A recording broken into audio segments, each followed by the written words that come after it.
नमस्कार, आप सुन रहे हैं आपका अपना रेडियो चेतना रेडियो 90.4 FM। जागरूक उपभोक्ता सुरक्षित उपभोक्ता कार्यक्रम के अंतर्गत आप सुनेंगे साइबर अपराध एवं सुरक्षा विषय पर व्याख्यान करता है एडवोकेट निशीथ दीक्षित। आप Supreme Court Bar Association New Delhi, Rajasthan Bar Association Jaipur और Bar Council of Rajasthan Jodhpur के सदस्य रहे हैं। आप साइबर अपराध तथा उसके सतर्कता के संबंध में जागरूकता के लिए सक्रिय हैं। आपका ये व्याख्यान कंज्यूमर कोऑर्डिनेशन काउंसिल और उमस जोधपुर की ओर से जयपुर में दिनांक 30 अप्रैल 2022 को आयोजित उपभोक्ता संगठनों के राष्ट्रीय सम्मेलन में दिया गया। आइए सुने व्याख्यान के अंश। अब जो सेशन है वो साइबर क्राइम पे है और awareness of cyber law and cyber crime है। एग्जैक्टली क्या एक उपभोक्ता को, क्या एक नेटिजन को, जो भी साइबर स्पेस पे इंटरनेट को ब्राउज कर रहा है उसको हम क्या बोलते हैं? नेटिजन।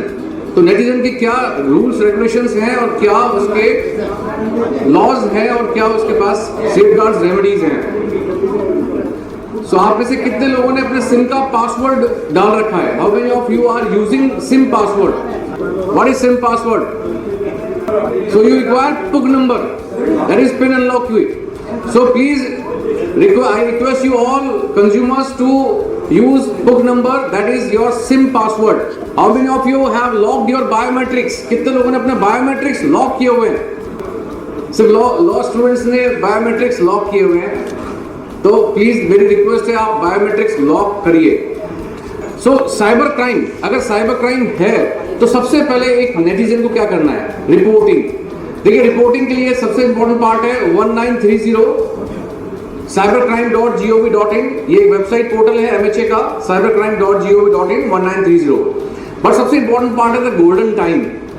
जैसे ही बैंक फ्रॉड होता है, RBI नोटिफिकेशन है 6 जुलाई 2017, जिसमें आपको within 72 hours you have to inform the bank. जैसे ही ऑनलाइन फ्रॉड हुआ, विद इन 72 आवर्स बैंक को इन्फॉर्म करिए, साइमल्टेनियसली पुलिस को इन्फॉर्म करिए, बिकॉज नाउ पुलिस का एक मैकेनिज्म है, नोडल ऑफिसर्स को वो लोग इन्फॉर्म करते हैं ताकि टाइमली मनी रुक जाए।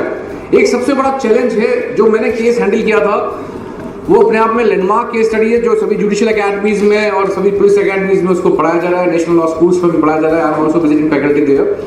तो सबसे बड़ा चैलेंज है सिम स्वैप, जो एक राजस्थान का बड़ा केस था। एक मेरे उपभोक्ता हैं, कंज्यूमर हैं, विक्टिम हैं, जिनके साथ 25 मई उनका सिम बंद हो गया।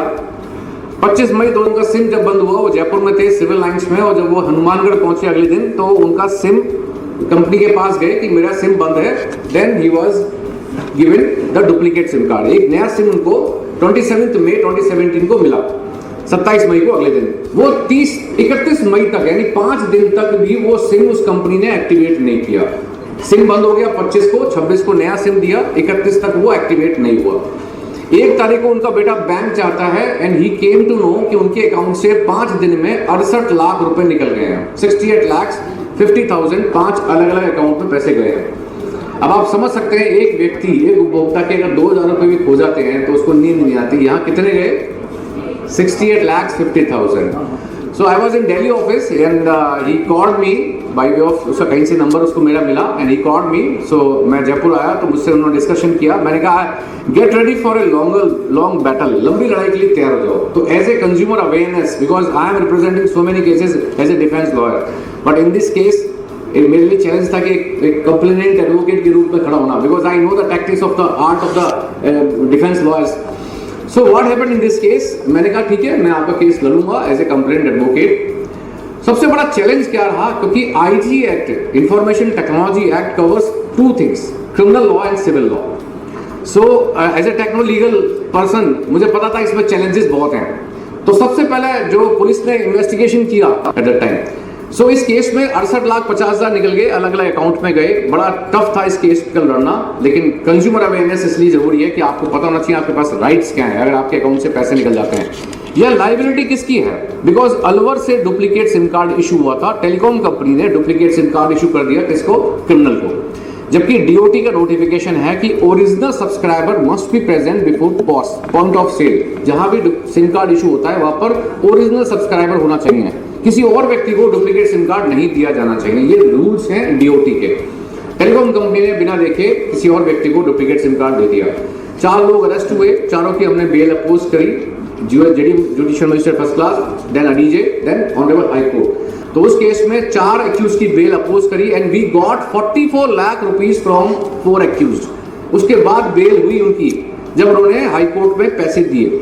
लेकिन एक और आईटी एक्ट में लॉ है, आईटी एजुडिकेशन, जो आप लोगों को मैं अवेयर करना चाहता हूं। कंज्यूमर लॉ तो है ही, बट इसके अलावा, क्योंकि कंज्यूमर लॉ में कंज्यूमर डेफिशिएंसी प्रूव करनी है, आईटी एक्ट में आपको ये प्रूव करना है कि he has failed to protect my data, मेरा डेटा, जिसके लिए कंपनसेशन का प्रावधान है आईटी एक्ट में section 43 capital A. Data protection law हमारा पेंडिंग है, वो भी एक कंज्यूमर अवेयरनेस के लिए बहुत बड़ा पार्ट है, but still we have the law that is section 43 A capital A. पहला केस राजस्थान का, बिकॉज ये चैलेंज था, because I also teach cyber law, तो मुझे पता था theoretically. Practically I filed a case before the honourable IT secretary of Rajasthan. जब pandemic में पहला केस हमने फाइल किया आईटी एक्ट सेक्शन 43 ए में, तो टेलीकॉम कंपनी को नोटिस दिया और वो केस हर्ड हुआ, समरी प्रोसीडिंग्स है, और टेलीकॉम कंपनी को 27.5 लाख रुपए का कंपनसेशन का अवार्ड हुआ। आप समझ सकते हैं 44 लाख रुपीस कहां से रिकवर किए एक्यूज से, 24,50,000 कहां से रिकवर किए हमने आईटी सेक्रेटरी के ऑर्डर से। तो मेरी रिक्वेस्ट है सभी कंज्यूमर जो एक्टिविस्ट हैं, हमारे आईटी एक्ट में प्रोविजन है कंपनसेशन का, तो कोई भी अगर विक्टिम है, ऑनलाइन फ्रॉड हुआ है, किसी के बैंक से पैसे निकल गए, उसने ओटीपी नहीं दिया, फिर भी पैसे निकल गए, now here bank is liable, so you can drag that bank और intermediary before the IT secretary of the state. जो भी आईटी सेक्रेटरी जिस भी स्टेट से आप लोग हैं, वहां पर आप केस फाइल कर सकते हैं। 5 करोड़ तक का कंपनसेशन की पावर आईटी सेक्रेटरी को, 5 करोड़ से ऊपर सिविल कोर्ट्स में है। तो मेरी आप सबसे रिक्वेस्ट है, ये जो एजुकेशन प्रोसेस है इसको अडॉप्ट करें। जो लॉ ग्रेजुएट्स हैं, लॉ स्टूडेंट्स हैं, वो आप आगे काउंसिल करें, या जो कंज्यूमर एक्टिविस्ट हैं वो अपने क्लाइंट को समझाएं कि यस, हमारे पास एक और रेमेडी अवेलेबल है हमारे देश के कानून में, वो है आईटी एक्ट, और बहुत अच्छा प्रोसीजर है, समरी प्रोसीजर है। 6 मंथ्स के अंदर ही केस एजुकेशन की लॉ दिया हुआ है, तो उसको आप एजुकेट करें, सबसे इंपॉर्टेंट पार्ट है। और सबसे इंपॉर्टेंट पार्ट है आप अवेयर रहें। सुरक्षित उपभोक्ता कार्यक्रम के अंतर्गत साइबर अपराध एवं सुरक्षा विषय पर व्याख्यानकर्ता थे एडवोकेट निशीत दीक्षित। ये व्याख्यान कंज्यूमर कोऑर्डिनेशन काउंसिल और उमस जोधपुर की ओर से जयपुर में 30 अप्रैल 2022 को आयोजित उपभोक्ता संगठनों के राष्ट्रीय सम्मेलन में दिया गया। सुनते रहें आपका अपना रेडियो चेतना रेडियो 90.4 FM।